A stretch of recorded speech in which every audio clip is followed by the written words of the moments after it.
পিঁপড়া কাচের তৈরি, বিজ্ঞান কোরআন দিয়ে প্রমাণ করে মুসলমান হয়ে গেছে। বলেন সুবহানাল্লাহ। Can you imagine that? আপনি কল্পনা করতে পারছেন? মানুষ আমরা কিন্তু মাটির তৈরি, কিন্তু পিঁপড়া কিসের তৈরি এটা আমরা অনেকেই জানি না। বিজ্ঞান এই বিষয় নিয়ে গবেষণা করেছে, গবেষণা করে রিসার্চ করে কোরআনের সাথে যখন দেখেছে মিলে গিয়েছে, তখনই তারা মুসলমান হয়ে গেছে। বলেন সুবহানাল্লাহ। ইউরোপের কিছু বিজ্ঞান তারা চেয়েছিল যে কোরআন থেকে ভুল বের করবে, কেননা প্রত্যেকটা বইয়ের ভিতরে কিছু না কিছু ভুল আছে। তারা কোরআন থেকে ভুল বের করার জন্য একটা সংগঠন, একটা টিম তৈরি করেছে। বলেন নাউজুবিল্লাহ। এবার ইউরোপের কিছু বিজ্ঞান যখন এই সংগঠন তৈরি করলো, তারা কোরআন থেকে ভুল বের করবে। এবার এই কোরআন আল্লাহ তাআলা এমন একটা কোরআন দিয়েছেন যে কোরআনের ভিতরে কোনো ভুল নাই, কোনো মিথ্যা কথা নাই। বলেন সুবহানাল্লাহ। আল্লাহ তাআলা সূরা বাকারা শুরুতেই বলে দিয়েছেন, যালিকাল কিতাবু লা রাইবা ফি, the book in which there is no doubt. এটা এমন একটা কিতাব যে কিতাবের ভিতরে কোনো সন্দেহ নাই। আল্লাহ তাআলা এমন একটা কিতাব আমাদেরকে দিয়েছেন।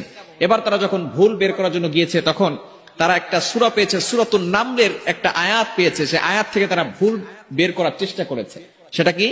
এই আয়াতের ভিতরে আল্লাহ পাক রব্বুল আলামিন বলে দিয়েছেন 19 নম্বর পারা 17 নম্বর পৃষ্ঠার 2-3 নম্বর লাইন, সূরাতুন নামলের 18 নম্বর আয়াতে আল্লাহ তাআলা জানিয়ে দিয়েছেন, ক্বালাত ইয়া আইয়ুহান নামলু দুখুলু মাসাকিনাকুম লা ইয়াহতিমান্নাকুম সুলাইমান ওয়া জুনুদুহু ওয়া হুম লা ইয়াশউরুন।